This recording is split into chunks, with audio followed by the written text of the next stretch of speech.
Presidential candidates are hitting the road this weekend, including California Senator Kamala Harris visiting the key early primary state of South Carolina. And a Fox News alert is just in the past hour or so, we have learned a lot more about the gunman who allegedly killed 5 and injured 5 police officers in Aurora, Illinois. Police saying he should not have been able to own a gun in the first place. Mike Tobin on the ground in Aurora with the latest outside of Chicago. Hi, Mike.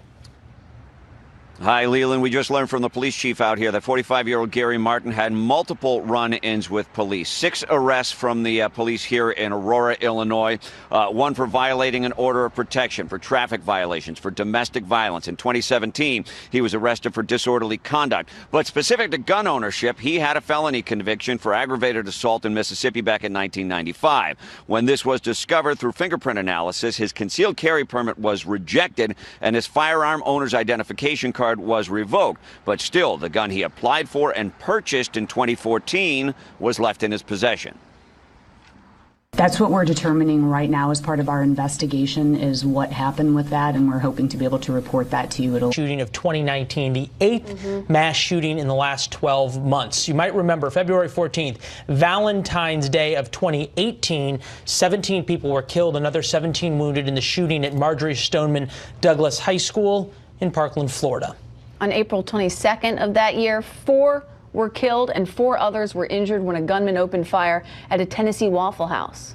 May 18, 2018, 10 were killed, 13 injured in a shooting at Santa Fe High School in Texas. And then just over a month later, 5 were killed, 2 more injured on June 28th during a shooting at the Capital Gazette newsroom in Annapolis, Maryland. October 27th, 11 killed, 6 injured when a gunman targeted the Tree of Life Synagogue in Pittsburgh. And less than 2 months later, on November 7th, 12 dead and at least 18 injured in a shooting at Borderline Bar and Grill in California. January 23rd of this year, 5 people were killed during a shootout at the SunTrust Bank in Florida.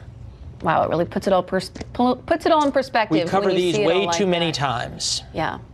Well, back to news here in Washington. President Trump is already facing a legal challenge after declaring a national emergency on the U.S. southern border just yesterday.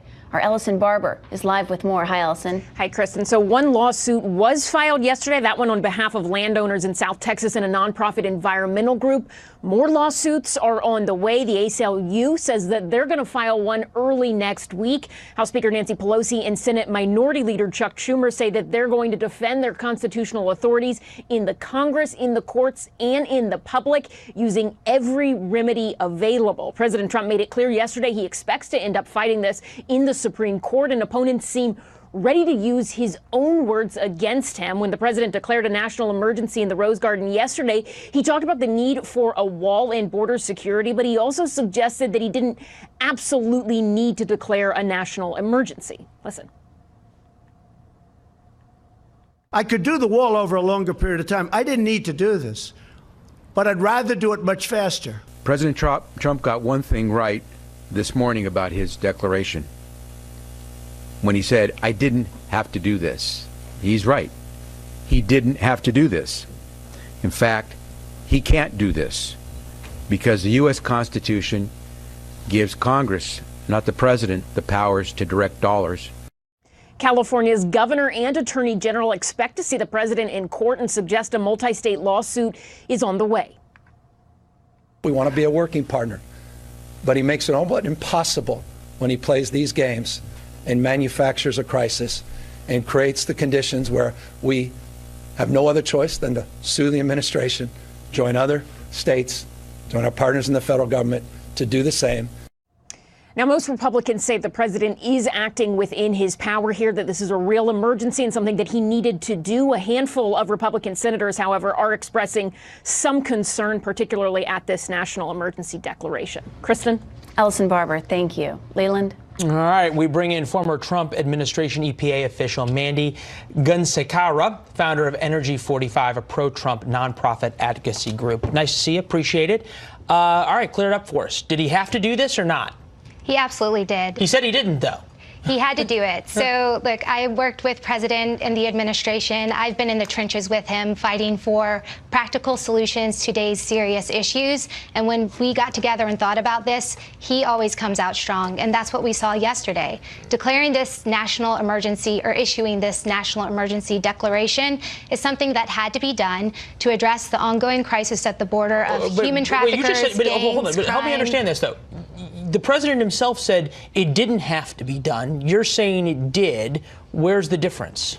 So I would say he worked with Congress. He tried to work with Congress, and he got $1 trillion to fund the Department of Homeland Security. But that just wasn't. It was $1 trillion.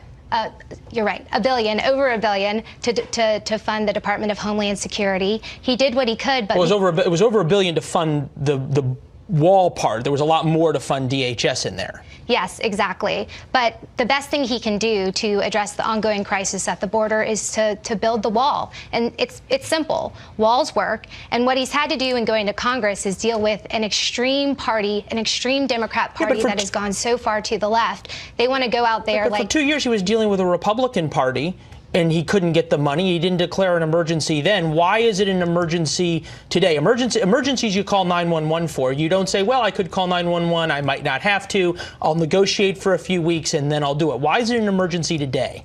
Look, he's been fulfilling his promise to build the wall since the start of this administration. And in the broader domestic policy agenda, that's what he was working with Republicans in Congress. But what we've seen more recently is an uptick in the crime, in drugs, in human traffickers coming over the border. And he's issued this declaration to address it in a very effective manner. All right, let's look at the polling by this. 38% of Americans favor President Trump bypassing Congress and declaring an emergency. 56 oppose. That is shockingly close sometimes to the president's approval ratings. How much of this is the president realizing that he's got to figure out a way to protect his flank come November of 2020? And if he hasn't made significant progress on the wall, he's got to find somebody to blame. If he declares a national emergency and the judges issue an injunction, as we already had legal challenges to it, people don't have to blame him. He doesn't have to take responsibility. So for President Trump, this isn't about politics. This is about keeping America safe. And look, what the other side has shown is they are willing to inject politics into an issue that shouldn't be divisive. So you're questioning their motives?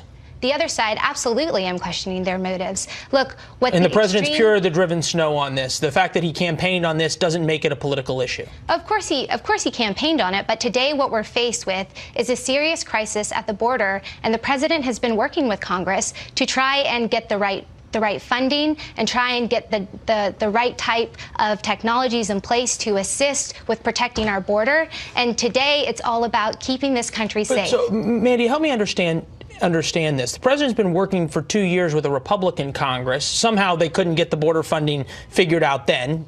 We'll let our viewers decide why not. Now, all of a sudden, there's a Democratic Congress, and suddenly it's an emergency. I still haven't figured out what's changed in your mind, in the president's mind, other than the fact that now there's a Democratic Congress and suddenly it's an emergency.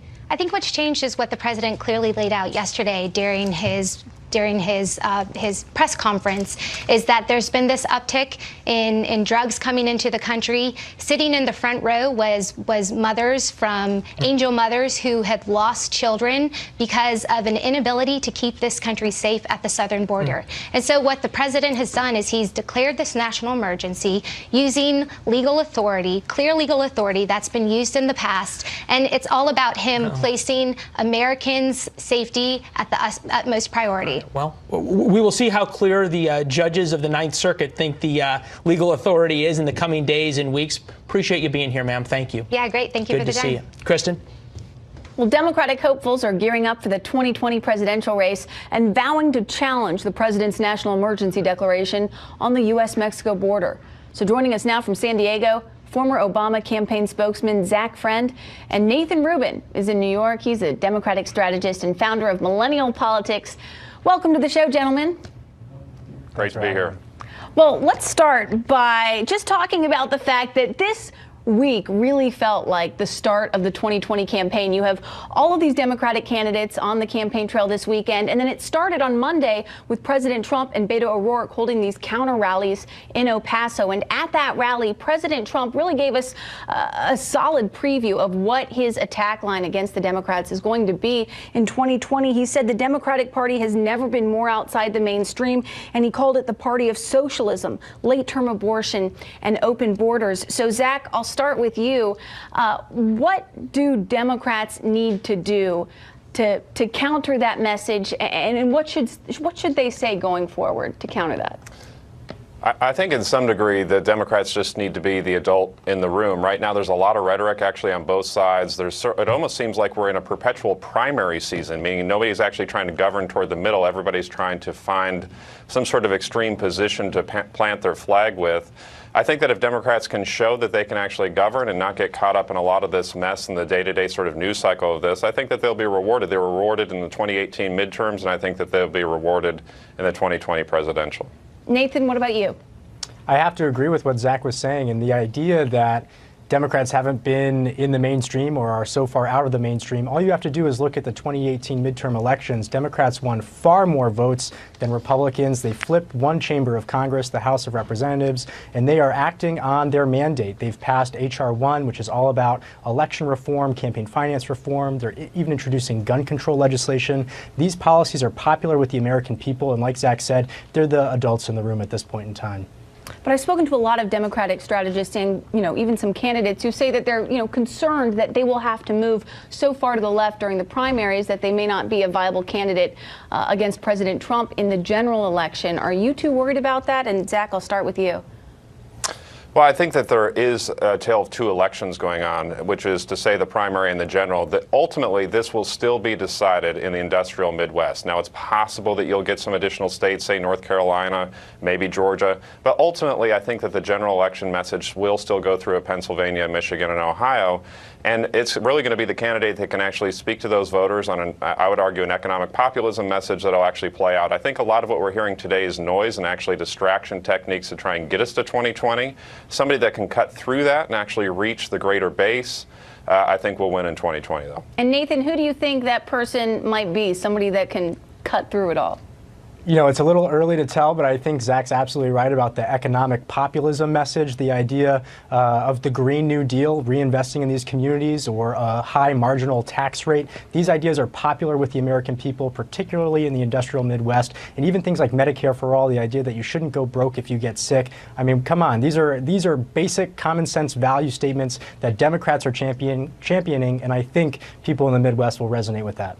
Really quick, I just want to pop up this new Fox News poll from this week, which said that 84% of Democrats believe that a Democrat will be able to beat Trump. 33% say they have an excellent chance, 51% say a good chance, but only about 28% of Republicans think that a Democrat will be able to beat Trump. Are you worried about Democrats perhaps overplaying their hand and thinking that, beating President Trump is a done deal? Are you worried about that? I don't think Democrats should go by the poll numbers. I think what they should do is move the poll numbers. I think they need to go out in front, make their argument to the American people, and let the chips fall where they may. Zach? Well, I think that nobody thought that Obama was going to win in 08. I thought that they didn't think he'd win re-election in 12, and they didn't think that Trump would win in 16. So I definitely wouldn't think about any poll today and say that it's going to forecast anything in 2020. You got to keep your head down, speak beyond the noise. And I mean, every single day seems like a lifetime in the news cycle right now. I have no idea who's going to jump into the race, and I have no idea what the president's going to say in the next 24 hours, nonetheless the next 2 years. So I think we got a lifetime until the 2020 election. We really do. So much could change. And of course, we still don't even know for sure if Joe Biden is going to be entering the race, although there were reports this week that, and we have sources that have told Fox News that he is almost certainly entering the race. So when that happens, that changes everything. Zach, Nathan, thank you so much for coming on the show. Leland? Thank you. My pleasure. Joe Biden certainly making a lot of calls about getting in. No kidding. Coming up, NASA releasing its groundbreaking study of astronaut twins Mark and Scott Kelly and the long-term effect of living in space on the human body, maybe the effect on their mustaches as well. Plus, American Trader, the Justice Department saying this former counterintelligence agent gave top secret information to Iran before defecting to the Islamic Republic 6 years ago. We've been talking a lot about the border. Jackie Heinrich on the ground near the Rio Grande. Hi, Jackie. Hi, Leland. Here in Eagle Pass, Texas, there's just 1 mile of border fencing. And on the Mexico side, there's a caravan of Central American migrants sitting in long wait times and poor conditions as they seek asylum. We're going to show you some of the dangerous measures they're taking to make it to U.S. soil. Migrant caravans leave for the United States nearly every week from Southern America. South America. Jackie Heinrich in Eagle Pass, Texas, where one such caravan arrived just across the border. Hi, Jackie. Hi, Leland. Yeah, here in Eagle Pass, there's just 1 mile of border fencing. In other areas, the Rio Grande River acts as a natural barrier, but it doesn't prevent people from trying to cross. In fact, on just one day last week, there were 17 river rescues. On Thursday, 17 Central American migrants were pulled from the river in 3 separate incidents. A helicopter search team found a group of 8 people stranded on a small island after agents heard calls from the river at 2:30 in the morning. Later that same day, 2 other groups became overwhelmed by high water levels and the swift current. Of the 17 people rescued, 7 of them were children. Yes, we are conscious. If you never risk, you never get anything. I'll try again if I have time, and I can't try right now. It could be sometime during the rest of my life, but as long as I'm alive, I have hope. But not everybody makes it out safely. Often the fire department pulls bodies from the water. On the other side of the border in Piedras Negras, Mexico, tensions are rising as some 1,600 Central American migrants report long wait times and poor conditions as they wait for processing. And it could be several weeks before their cases are heard. Only about 20 people get pulled over to Eagle Pass each day for their credible fear interviews that are required to seek asylum. The conference rooms here have already been converted, but immigration facilities are at capacity. So while President Trump's national emergency proclamation is already facing some legal challenges, Border Patrol agents say that the fence here actually plays a vital role in protecting the downtown area from having those migrants try to cross. They say that it acts to push migrants who are trying to make illegal crossings to the outskirts of the city, where agents can then apprehend them more easily. Leland. Real quick, Jackie, great reporting down there on the ground as this goes on. Beto O'Rourke, a former congressman from down in Texas, says he wants to tear down all of the border fencing. You had a chance to ask anybody about that down there? Residents, Border Patrol agents, etc.? We haven't been able to ask anyone today about it. We just arrived here this morning, and it is a weekend. We plan to ask them more questions, but we know that our team has been here for the last week, and they were speaking to a lot of local officials. They spoke to the fire chief and some local people who said that they do rescues all the time, and they're at capacity here. So they're very busy. It's an active area. There are only about 20 points across the entire border of Texas that processing happens. So people do try to cross in areas where there just are not facilities, and that makes for it to be very dangerous and puts a strain on the local resources here who are trying to save people's lives as they take these dangerous measures, trying to make it to U.S. soil. Yeah, you make a great point as well in terms of the number of first responders and Border Patrol agents who put their lives on the line, rescuing folks from the Rio Grande and those deserts as well. Jackie, great reporting. Keep it up. We'll talk to you through the weekend. Thanks. Results from a study by NASA on twins in space raise new questions for scientists as long-duration spaceflight becomes more feasible with advancements in technology. Now, the test allowed doctors to see how 1 year in space would impact the human body, even at the molecular level. Doctors saw a more hyperactive immune system where genes turned on or off in space differently than they do at home. The biggest concern, though, was the astronauts' exposure to radiation, but scientists believe that wouldn't necessarily halt the space mission. So far, NASA research found nothing that would make a 2.5-year round-trip journey to Mars impossible. So that study went a long way to talking about the physiological impacts and alleviating some of those concerns, but not a lot about the psychological impacts. I mean, it's hard to test what it would be like to go into space and be away for 2.5 years. You think you could do it? Well, not with you, but with somebody else, perhaps. Well, I wouldn't want to do it with you either. Oh, well, I'm glad we cleared that up. You just really feel the love up here. Anchoring a 2-hour show is hard enough. Yeah. Forget about 2.5 years. She can't even do it every week. The issue, though, I really feel like I'm glad we got this space story, and I was worried we were going to have to do a, obituary, if you will, for that Mars rover that was lost. I knew you had a tough week. I almost sent flowers for you.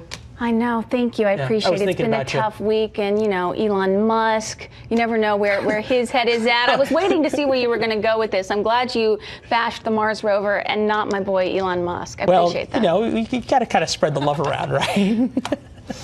All right. Coming up. Interesting story, and the fallout from this is far from known, far from over. A former U.S. Air Force intelligence agent charged with spying for Iran and betraying America. We're going to talk to a national security expert on the defector's motivation and what this means for U.S. strategy vis-a-vis Iran.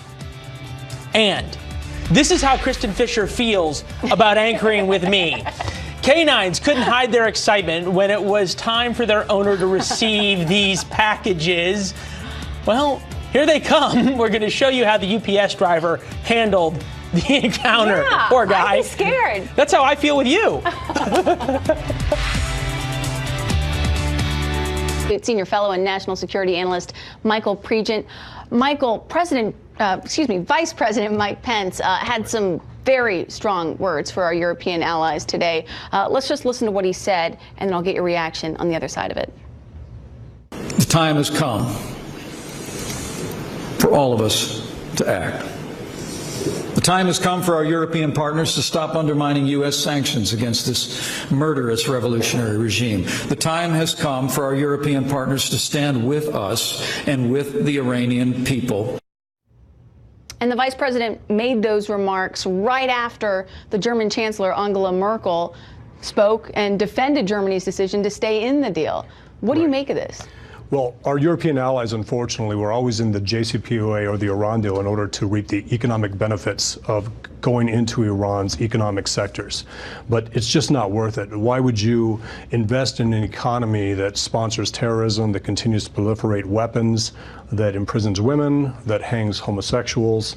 And why would you celebrate the 40-year anniversary of the Iranian regime? Yeah, and what you're referring to there were reports that German diplomats in Berlin celebrated the 40th anniversary of the Iranian Islamic Revolution on Monday, and the U.S. ambassador to Germany said that no one should confuse the desire to have dialogue with a celebration marking 40 years of brutality. Is that appropriate?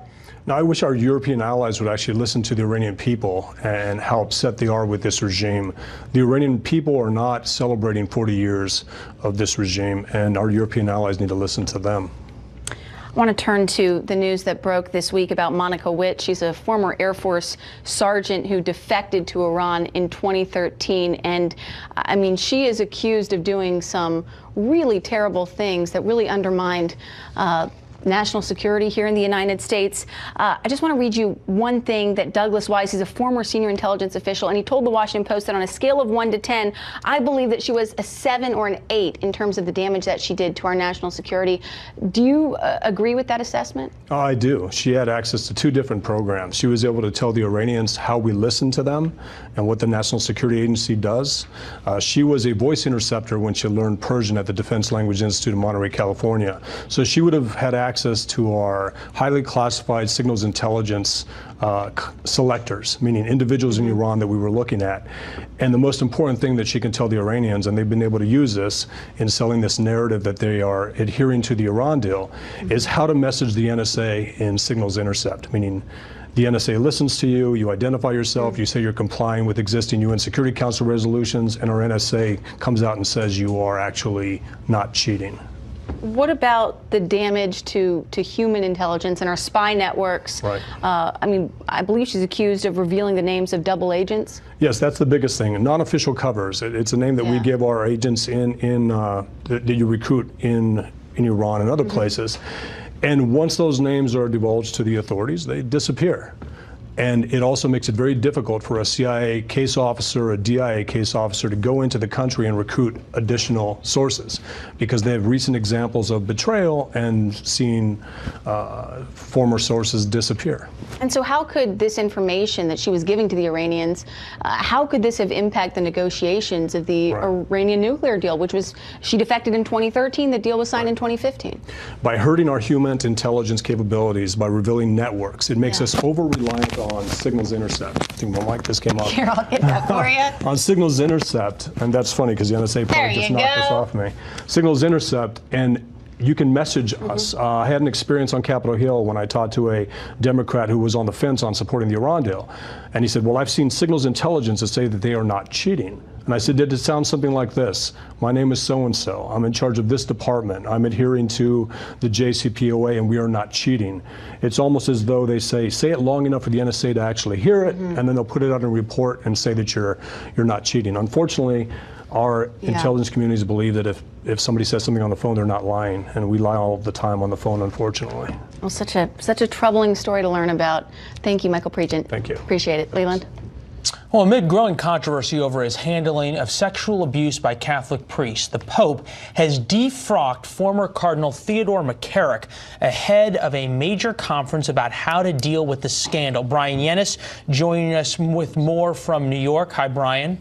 Hi, Leland. Well, this is an unprecedented step taken by the Vatican. It's the first time ever that a cardinal has been defrocked, in other words, expelled from the Catholic priesthood as a result of the church's sex abuse scandals. Now, former Cardinal Theodore McCarrick will no longer be able to celebrate Mass or identify himself as a priest. He's now known as Mr. McCarrick. Now, the decision by Pope Francis to strip McCarrick of his priesthood comes after Vatican officials found him guilty of abusing his power to commit an unspecified number of sexual abuse crimes against minors and adults. One victim testified that McCarrick began repeatedly groping him when he was just 11 years old. The abuse lasted for decades. Now, last summer, Pope Francis stripped McCarrick of his title as cardinal. The 88-year-old was once the Archbishop of Washington, D.C., and one of the most powerful people in the U.S. Catholic Church.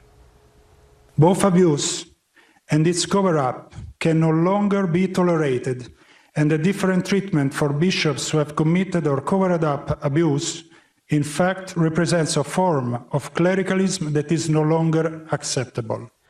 McCarrick first became a priest in 1958, and despite sexual abuse allegations throughout the last 5 decades, McCarrick found himself being promoted eventually to Archbishop of Washington, D.C. by Pope John Paul II.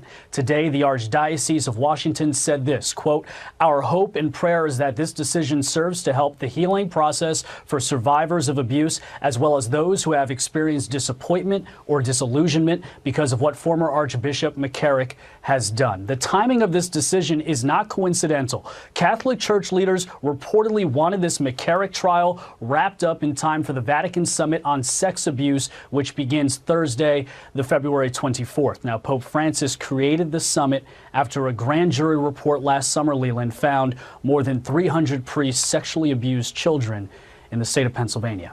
Leland. And growing calls for the Pope to do something and take more severe action. Perhaps this is just the start of it. We'll watch that conference coming up in a couple of weeks. Thanks, Brian. Of course.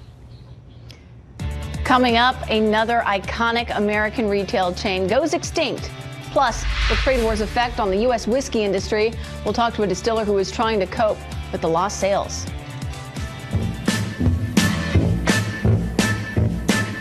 Show me the way to the next whiskey bar. Oh, don't ask. The retailer filed for Chapter 11 bankruptcy in 2017.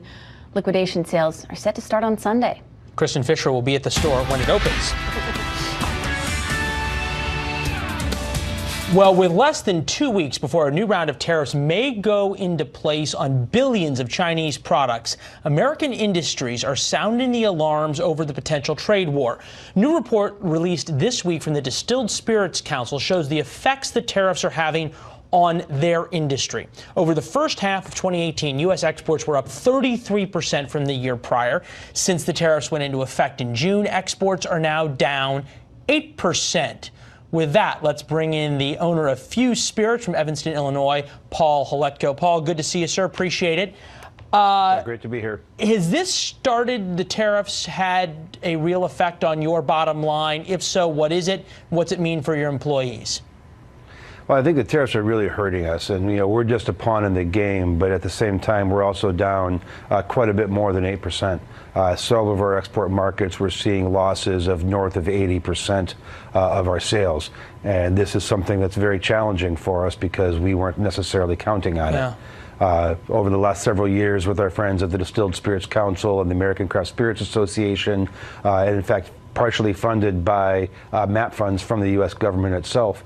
We've spent a lot of time, effort, and money trying to build up our export markets, only to have it taken away with tariffs. You know, economists who support the president on these tariffs will argue, look, we got to endure a little bit of pain to try and level the playing field, and at the same time, because the tariffs will help create jobs in the United States, there's going to be this big uptick in sales in the United States because the economy's getting a lot better. Have you seen that?